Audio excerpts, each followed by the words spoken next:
லஞ்ச வழக்கில் புதுவை தலைமை பொறியாளர் கைது செய்யப்பட்டதற்கு தார்மீக பொறுப்பேற்று பொதுப்பணித்துறை அமைச்சர் லட்சுமி நாராயணன் பதவி விலக வேண்டும்.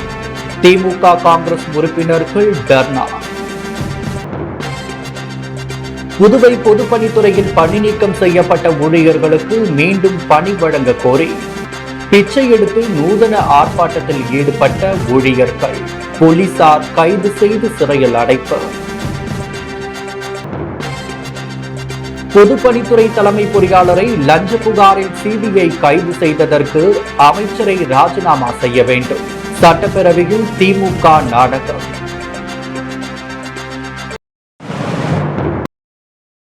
லஞ்ச வழக்கில் புதுச்சேரி தலைமை பொறியாளர் கைது செய்யப்பட்டதற்கு தார்மீக பொறுப்பேற்று பொதுப்பணித்துறை அமைச்சர் லட்சுமி நாராயணன் பதவி விலக வேண்டும் என திமுக காங்கிரஸ் உறுப்பினர்கள் தர்ணாவில் ஈடுபட்டனர். புதுச்சேரி சட்டப்பேரவை இன்று காலை 9:30 மணிக்கு கூடியது. பேரவைத் தலைவர் குரல் வாசித்து கேள்வி நேரத்தை துவக்கினார். அப்பொழுது குறுக்கிட்ட எதிர்க்கட்சித் தலைவர் சிவா, லஞ்ச வழக்கில் புதுச்சேரி தலைமை செயலாளருக்கு இணையாக பணியாற்றிய பொதுப்பணித்துறை தலைமை பொறியாளர் தீனதயாளன் உள்ளிட்ட அதிகாரிகளை சிபிஐ கைது செய்துள்ளது. இது புதுச்சேரி அரசுக்கு அவப்பெயர் என்று தெரிவித்துள்ளார். இதற்கு தார்மீக பொறுப்பேற்று பொதுப்பணித்துறை பொறுப்பு வகிக்கும் அமைச்சர் லட்சுமி நாராயணன் பதவி விலக வேண்டும், இது குறித்து பேரவையில் விவாதிக்க வேண்டும் என்ற கோரிக்கையை முன்வைத்தார்.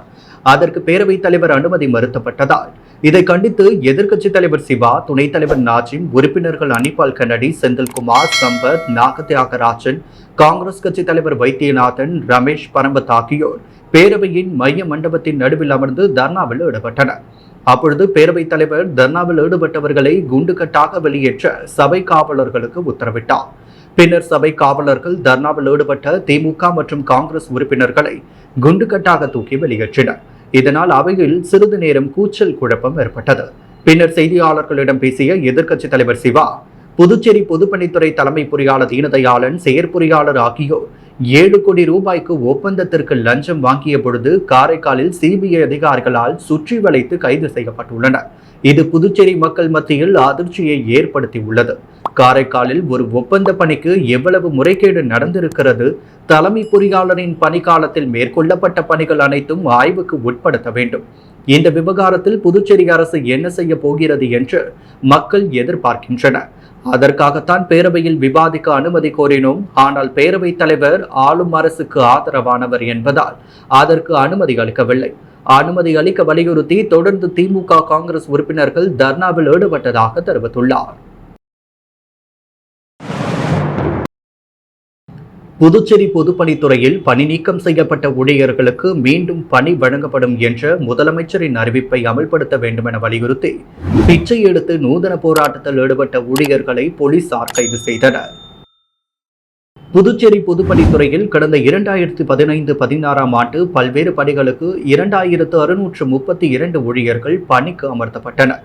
அப்பொழுது தேர்தல் நடத்தை விதிகளை காரணம் காட்டி பணிக்கு அமர்த்தப்பட்ட 2632 பேரையும் தேர்தல் ஆணையம் பணி நீக்கம் செய்தது. இதைத் தொடர்ந்து மீண்டும் பணி வழங்க வேண்டும் என வலியுறுத்தி கடந்த 8 ஆண்டுகளாக ஊழியர்கள் போராட்டம் நடத்தி வருகின்றனர். இந்த போராட்டத்தின் காரணமாக கடந்த ஆண்டு பட்ஜெட் கூட்டத்தொடரில் பணி நீக்கம் செய்யப்பட்ட 2632 ஊழியர்களுக்கும் 10,500 ரூபாய் சம்பளத்தில் மீண்டும் பணி வழங்கப்படும் என முதலமைச்சர் ரங்கசாமி அறிவித்திருந்தார். ஆனால் அறிவித்து ஓராண்டு காலமாகியும் இதுவரை பணி வழங்கப்படவில்லை. இந்த நிலையில் இந்திரா காந்தி சிலை சதுக்கத்தில் ஒன்று கூடிய ஊழியர்கள் முதலமைச்சர் அறிவித்தபடி உடனடியாக பணி நீக்கம் செய்யப்பட்ட ஊழியர்களுக்கு மீண்டும் பணி வழங்க வேண்டும் என வலியுறுத்தி காவி உடை அணிந்து சாலையில் செல்வோர்களிடம் பிச்சை எடுத்து நூதன போராட்டத்தில் ஈடுபட்டனர். இந்த போராட்டத்தில் 100க்கும் மேற்பட்ட ஊழியர்கள் கலந்து கொண்டு கோரிக்கைகளை வலியுறுத்தி பிச்சை எடுத்தபடி கண்டன கோஷமிட்டனர். இதையடுத்து சம்பவ இடத்திற்கு வந்த போலீசார் பிச்சை எடுத்து நூதன போராட்டத்தில் ஈடுபட்டவர்களை கைது செய்தனர். பொதுப்பணித்துறை தலைமை பொறியாளரை லஞ்ச புகாரில் சிபிஐ கைது செய்ததற்கு அமைச்சரை ராஜினாமா செய்ய சொல்லி சட்டப்பேரவையில் திமுக நாடகத்தை அரங்கேற்றியுள்ளதாக அதிமுக தெரிவித்துள்ளது. காரைக்கால் வாஞ்சூர் கிராமத்தில் உள்ள தனியார் தொழிற்சாலையில் மனித உயிருக்கு ஆபத்தை விளைவிக்கும் எத்திலீன் டைக்ளோரைன் மற்றும் காஸ்டிக் சோடா உற்பத்தி செய்யப்படுகிறது. இங்கு காஸ்டிக் சோடா ஒரு ஆண்டுக்கு 54,750 டன்னும், எத்திலீன் டைக்ளோரைடு ஒரு ஆண்டிற்கு 84,000 டன்னும் உற்பத்தி செய்யப்படுகிறது. இந்த உற்பத்தி திறனை அதிகரிக்கும் நோக்கில் காஸ்டிக் சோடா 54,750 டன்னிலிருந்து 10,09,500 டன்னாக, எத்தினில் டைக்ளோரைடு ஆண்டுக்கு 84,000 டன்னிலிருந்து 1,46,000 டன்னாக தற்பொழுது உற்பத்தி திறனை 100% அதிகரிக்க நிர்வாகம் முடிவெடுத்துள்ளது. அதற்காக சுற்றுப்புற சூழல் அனுமதியின் ஒரு பகுதியாக பொதுமக்களின் கருத்துக்கள் கேட்கப்படும் என புதுச்சேரி மாசு கட்டுப்பாடு வாரியத்தின் மூலம் அறிவிப்பு வெளியிடப்பட்டுள்ளது. மனித உயிருக்கு ஆபத்தை விளைவிக்கும் இதுபோன்ற ரசாயன நிறுவனங்களின் உற்பத்தியை இருமடங்காக உயர்த்துவதற்கு அரசு அனுமதி அளிக்க கூடாது என்று அதிமுக மாநில செயலாளர் அன்பழகன் முதல்வர் ரங்கசாமியை நேரில் சந்தித்து மனு அளித்தார். தொடர்ந்து செய்தியாளர்களிடம் பேசிய அவர், பொதுப்பணித்துறை தலைமை பொறியாளரை லஞ்ச புகாரில் சிபிஐ கைது செய்ததற்கு அமைச்சரை ராஜினாமா செய்ய சொல்லி திமுக சட்டமன்றத்தில் ஒரு நாடகத்தை அரங்கேற்றி உள்ளதாக தெரிவித்துள்ளார். தமிழகத்தில் செந்தில் பாலாஜி கைது செய்யப்பட்டு சிறையில் அடைக்கப்பட்டதற்கு தமிழக முதல்வர் ராஜினாமா செய்துவிட்டாரா என்றும் அவர் கேள்வி எழுப்பியுள்ளார். ஸ்ரீ சப்தகிரி அறக்கட்டளை சார்பில் மகளிர் தினத்தை முன்னிட்டு லாஸ்பேட்டை அசோக் நகரில் நடைபெற்ற கோல போட்டிகள் வெற்றி பெற்றவர்களுக்கு முன்னாள் சபாநாயகர் VP சிவக்கொழுந்து பரிசுகளை வழங்கி பாராட்டினார். லாஸ்பேட்டை சட்டமன்ற தொகுதி அசோக் நகர் பகுதியில் ஸ்ரீ சப்தகிரி அறக்கட்டளை மற்றும் அசோக் நகர் மகளிர் அமைப்பினர் இணைந்து நடத்திய கோலப்போட்டி மற்றும் விளையாட்டுப் போட்டிகள் விமர்சையாக கொண்டாடப்பட்டது. ஸ்ரீ சப்தகிரி அறக்கட்டளை மூலம் மக்கள் சேவையாற்றிட லாஸ்பேட்டை தொகுதி முழுவதிலும் இருந்து 500க்கும் மேற்பட்ட பெண்கள் தங்களை ஸ்ரீ சப்தகிரி அறக்கட்டளையில் இணைந்து கொண்டனர். கோலப்போட்டி மற்றும் விளையாட்டுப் போட்டிகளில் வெற்றி பெற்றவர்கள் மற்றும் ஸ்ரீ சப்தகிரி அறக்கட்டளையை சேர்ந்த அனைத்து பெண்கள் மற்றும் ஆண்கள் முன்னாள் சபாநாயகரும் ஸ்ரீ சப்தகிரி அறக்கட்டளையின் நிறுவனருமான சப்தகிரி VP சிவக்கொழுந்து அவர்களும் ஸ்ரீ சப்தகிரி அறக்கட்டளையின் பொறுப்பாளர் சப்தகிரி VPS ரமேஷ்குமார் அவர்களும் பரிசுகளை வழங்கி கௌரவப்படுத்தினர். இந்நிகழ்ச்சியில் நெருப்புக்குழி மற்றும் லாஸ்பேட்டையை சேர்ந்த 100க்கும் மேற்பட்ட இளைஞர்கள் ஸ்ரீ சப்தகிரி அறக்கட்டளைகள் தங்களை இணைத்துக் கொண்டனர். இந்நிகழ்ச்சியில் அசோக் நகர் மகளிர் அமைப்பினர், ஸ்ரீ சப்தகிரி அறக்கட்டளையின் நிர்வாகிகள், ஊர் பொதுமக்கள் திரளாக கலந்து கொண்டு விழாவினை சிறப்பித்தனர். புதுச்சேரி நல உதவி குழுமம் மற்றும் பாண்டிச்சேரி அசோசியேஷன் சோசியல் சர்வீஸ் சார்பில் ரமலான் பண்டிகையை முன்னிட்டு சுமார் 600க்கும் மேற்பட்ட ஏழை எளிய மக்களுக்கு நலத்திட்ட உதவிகள் வழங்கப்பட்டது. புதுச்சேரி நல உதவி குழுமம், புதுச்சேரி மற்றும் பாண்டிச்சேரி அசோசியேஷன் சோசியல் சர்வீஸ் இணைந்து புனிதமிக்க ரமலான் பண்டிகையை முன்னிட்டு கடந்த 15 ஆண்டுகளாக ஏழை எளிய மக்களுக்கு நலத்திட்ட உதவிகளை வழங்கி வருகின்றன. அதன்படி 16ஆம் ஆண்டான இன்று ஏழை எளிய மக்களுக்கு சுமார் 600க்கும் மேற்பட்ட நபர்களுக்கு நலப்பணி உதவிகள் வழங்கும் நிகழ்ச்சியானது வக்பு வாரிய அலுவலகத்தில் நடைபெற்றது. இந்நிகழ்ச்சியில் சிறப்பு விருந்தினராக கலந்து கொண்டு போக்குவரத்து காவல்துறை முதுநிலை காவல் கண்காணிப்பாளர் பிரவீன்குமார் திரிபாதி மற்றும் காவல் கண்காணிப்பாளர் பாஸ்கர், வக்பு அதிகாரி மற்றும் மீன்வளத்துறை இயக்குநர் முகமது இஸ்மாயில், அருத்தந்தை அந்தோணிசாமி அடிகளார் குழுக்கள் கார்த்திகேயன் ஆகியோர் ஏழை எளிய மக்களுக்கு நலத்திட்ட உதவிகளை வழங்கினர். இந்த நிகழ்வில் வக்பு வாரிய உறுப்பினர்கள், பள்ளிவாசல் முத்தவள்ளிகள், மதகுருமார்கள், தர்கா முத்தவள்ளிகள், மருத்துவர்கள், சமூக ஆர்வலர்கள் ஆகியோர் கலந்து கொண்டு சிறப்பித்தனர். புதுவையில் தமிழில் பெயர் வைப்பதற்கான விழிப்புணர்வு துண்டறிக்கையினை பொதுமக்களுக்கு விநியோகம் செய்யும் நிகழ்வை அமைச்சர் திருமுருகன் துவக்கி வைத்தார். புதுவையில் உள்ள வணிக நிறுவனங்களின் பெயர்கள் தமிழில் இடம்பெறுதல் வேண்டும் என்று தமிழ் வளர்ச்சி சிறகம் வாயிலாக அளிக்கப்பட்ட கோரிக்கையை ஏற்று புதுவையில் வணிக நிறுவனங்கள் பெயர் பலகையில் தமிழில் இடம்பெற வேண்டும் என முதலமைச்சர் ரங்கசாமி உத்தரவிட்டதற்கு தமிழ் வளர்ச்சி சிறகம் நன்றி தெரிவித்துள்ளது. புதுவையில் உள்ள வணிக நிறுவனங்களின் பெயர்கள் தமிழில் இடம்பெறுதல் வேண்டும் என்று கலை பண்பாட்டுத்துறையின் தமிழ் வளர்ச்சி சிறகம் வாயிலாக முதலமைச்சர் ரங்கசாமியை சந்தித்து கோரிக்கை வைக்கப்பட்டது. இந்த நிலையில் புதுச்சேரி சட்டப்பேரவை பட்ஜெட் கூட்டத்தொடர் நடைபெற்று வரும் நிலையில் கடந்த 18ஆம் தேதி அன்று புதுவையில் உள்ள அனைத்து வணிக நிறுவனங்களும் கடைகளும் தமிழில் பெயர் பலகை வைக்க வேண்டும் என முதலமைச்சர் ரங்கசாமி உத்தரவிட்டார். இந்த நிலையில் தமிழ் வளர்ச்சி சிறகத்தின் கோரிக்கையை ஏற்று தமிழில் பெயர் வைக்க வேண்டும் என உத்தரவிட்ட முதலமைச்சர் ரங்கசாமியை தமிழ் வளர்ச்சி சிறகத்தின் சிறப்பு பணி அதிகாரி வாசுகி ராஜாராம் சட்டப்பேரவையில் சந்தித்து நன்றி தெரிவித்தார். தொடர்ந்து கலை பண்பாட்டுத்துறை அமைச்சர் திருமுருகனை சந்தித்து நன்றி தெரிவித்தார். பின்னர் தமிழில் பெயர் வைப்பதற்கான விழிப்புணர்வு துண்டறிக்கையினை பொதுமக்களுக்கு விநியோகம் செய்யும் நிகழ்வை அமைச்சர் துவக்கி வைத்தார். புதுவையில் அனைத்து ஜாதியினருக்கும் தாய் வழியில் ஜாதி சான்றிதழ் வழங்க வேண்டும் என்று வலியுறுத்தி ராஜீவ்காந்தி சிலை சதுக்கத்தில் சாலை மறியலில் ஈடுபட்ட 100க்கும் மேற்பட்ட பொதுநல அமைப்பினரை போலீசார் கைது செய்தனர். புதுவையில் தந்தையை மட்டுமே பெற்றோராக கருதி ஜாதி சான்றிதழ்கள் வழங்கப்பட்டு வருகிறது. சமீபத்தில் தாயையும் பெற்றோராக கருதி ஜாதி சான்றிதழ் வழங்க வேண்டும் என்று உச்சநீதிமன்றத்தில் வழக்கு தொடரப்பட்டது.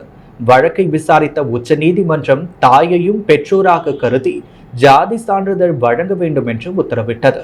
ஆனால் நீதிமன்ற உத்தரவை இதுவரை அமல்படுத்தவில்லை. இந்நிலையில் தாயையும் பெற்றோராக கருதி ஜாதி சான்றிதழ் வழங்க வேண்டும் என்ற உச்சநீதிமன்ற தீர்ப்பை அமல்படுத்தி நடைபெறும் சட்டமன்ற கூட்டத்தொடரில் அரசாணை வெளியிட வேண்டும் என வலியுறுத்தி இன்று புதுச்சேரி பொதுநல அமைப்பினர் மாவட்ட ஆட்சியர் அலுவலகத்தை முற்றுகையிடப் போவதாக அறிவித்துள்ளனர். இதற்காக அவர்கள் ராஜீவ்காந்தி சிலை சதுக்கத்திலிருந்து ஊர்வலமாக புறப்பட்டு திடீரென்று கிழக்கு கடற்கரை சாலை ராஜீவ்காந்தி சிலை சதுக்கத்திலேயே சாலை மறியலில் ஈடுபட்டனர். தொடர்ந்து அவர்கள் கோரிக்கைகளை வலியுறுத்தி கண்டன கோஷங்களையும் எழுப்பினர். இதனால் கிழக்கு கடற்கரை சாலையில் போக்குவரத்து முழுவதுமாக பாதிக்கப்பட்டது. இதைத் தொடர்ந்து சம்பவ இடத்திற்கு வந்த போலீசார் சாலை மறியலில் ஈடுபட்ட பொதுநல அமைப்பினர் 100க்கும் மேற்பட்டவர்களை கைது செய்தனர்.